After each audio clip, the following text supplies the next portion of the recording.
Ioana, thanks for sitting down with me again. Great to see you here in Brisbane. Great to see you as well. Thanks for your time. I appreciate it. Syngenta is now a Chinese-owned company. Can you tell us a little bit about how that affects your day-to-day operations? So day-to-day operations, not a lot of change. We still operate our business from our Switzerland office. Syngenta remains Syngenta, and actually we have very strong support from our new owner to continue to run the business as we did in the past and led us to a very successful leadership position. There is change, however, with respect to China. So, of course, one of the reasons ChemChina bought Syngenta is because they want that Syngenta plays a significant role in increasing the agricultural productivity in the Chinese market. So China has 22% of the population and only 7% of the agricultural resources.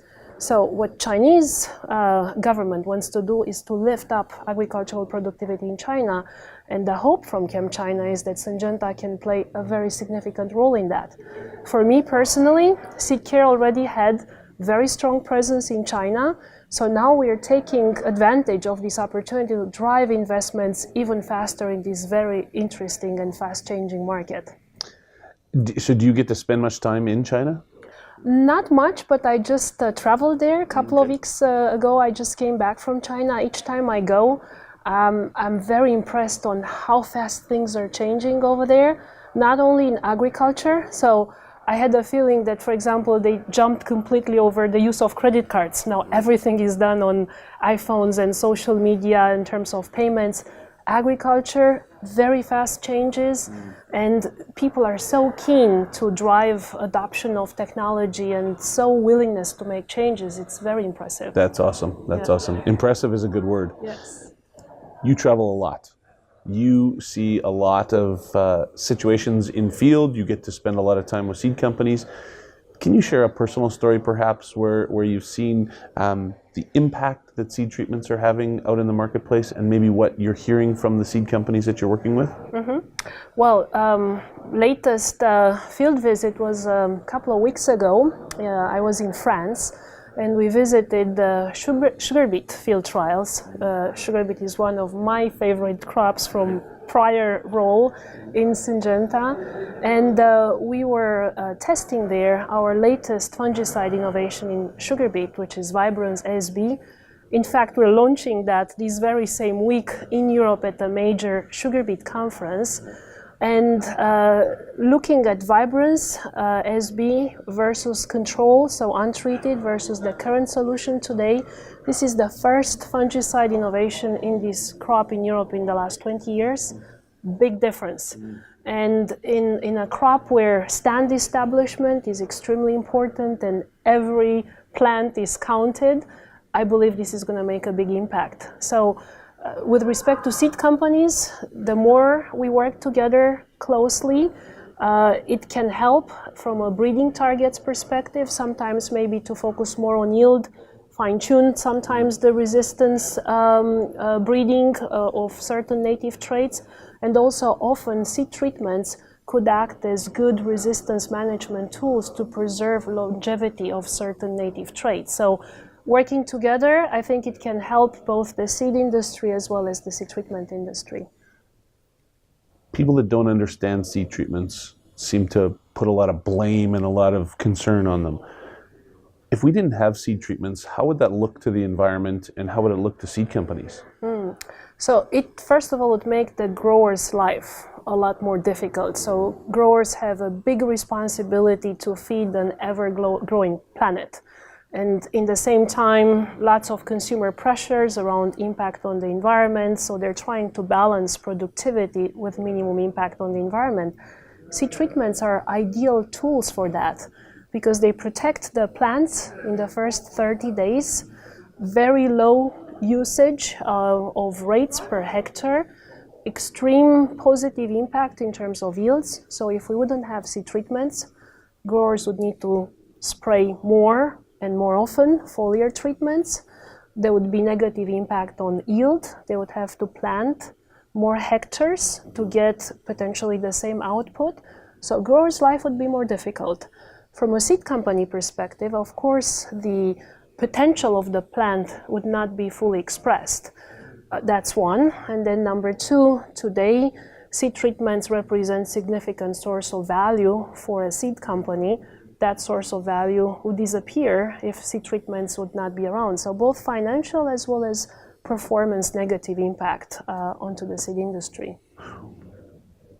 How do we have the conversation with society at large about seed treatments and the benefits that they bring both to farmers, the environment, and society? Yeah, it's a difficult conversation because, as you just said, it's such a big misconception, and somehow I think this originated from Europe. The idea that seed treatments are prophylactic, therefore they're bad. We would really need to turn that conversation on its head, because when you think human health and medicine, actually prophylactic is very much supported, but in agriculture not. So we need to find ways to move from defensive mode, to move from trying to stay at scientific level with like reams of data and information which really go past people's heads, and find a way to connect with them at a level that's easier to follow and understand and more interesting for the consumers at large. And we tried to do that as Syngenta in the last few years with our Good Growth Plan commitments, where we try to say, here's what we do as a company, and here's the impact we are committed to try to make with respect to productivity, so yields, impact on the environment, and impact on people. And we quantified those commitments. We made all that data public, and then we try to also take the information and put it out there into much simpler to understand form versus staying at scientific jargon. And we started to see movement and engagement, especially from some of the NGOs that are maybe more willing to have a reasonable dialogue. And we hope it started to move the needle a little bit. Excellent. Well said. Well said.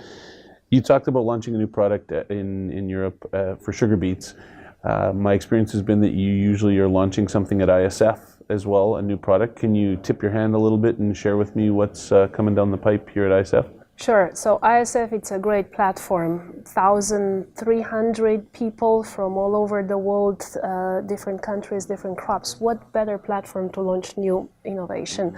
And actually this year we're announcing two new innovations that we're launching. On one hand is on the product side. We're going to be launching a brand called Saltro.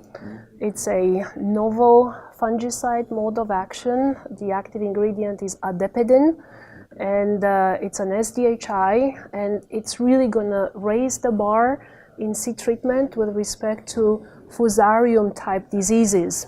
So blackleg in canola, sudden death syndrome for soybeans, and bacania in rice. These are three very important diseases, and perfect timing because, of course, canola Australia has the highest virulent blackleg infestation in the world. So we hope it will be very well received by our Australian customers launching this product here. The second announcement we are making this week is ongoing commitment and investment in our Seedcare Institute.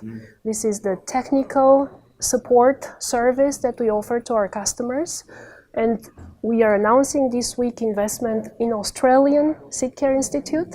It's our 14th location, and it will open in Q4 this year, and it's going to be located in Wagga Wagga in a partnership with Charles Sturt University. And we believe this will be great further commitment towards the Australian agriculture, not only good products, but also great support services coming alongside. Excellent, excellent. Ioana, just to finish with, you seem to be very active as it relates to diversity and inclusion in the workplace. Can you talk a little bit about A, why that's important to you, and B, what would you like to say to seed companies out there that are trying to go down the path that I think you're encouraging? So first, why this is important to me, I have quite a lot of personal passion for it. I came to the US more than 20 years ago when I started to work for Syngenta. So I was Romanian, foreigner, female in an industry. There are not that many women in the room at the time. And also coming from quite different background. Actually, I don't have an agriculture background. I grew up in a big city. I'm economist, and I learned all the ag in the time with Syngenta and the industry. So I always felt a bit like the odd duck. Gotcha. So that's why I have quite a lot of personal passion for this. But I firmly believe that whenever you make a decision, if you have people that have different backgrounds, different ways of thinking, they come from different viewpoints, always the decision is better. So this leads to better performance, it leads to increased innovation. So if we can do more of that as an industry, I think we can do much stronger step forward within agriculture. And attracting more diverse backgrounds in agriculture, I think it's going to take our industry forward. So we're doing a lot of that within Syngenta, and it's not only diversity. Inclusion is equally important, because otherwise people would not be the best in expressing themselves and being the best that they can be. So if we can do very well in both dimensions, I think it will be very good for the industry. But looking at the crowd here at ISF, I think we have a great panel of diversity of people coming from so many different parts of the world and so many different backgrounds. Absolutely. Very well said. I appreciate it, Ioana. Thanks very much for sitting down with me today. As always, a pleasure to meet you.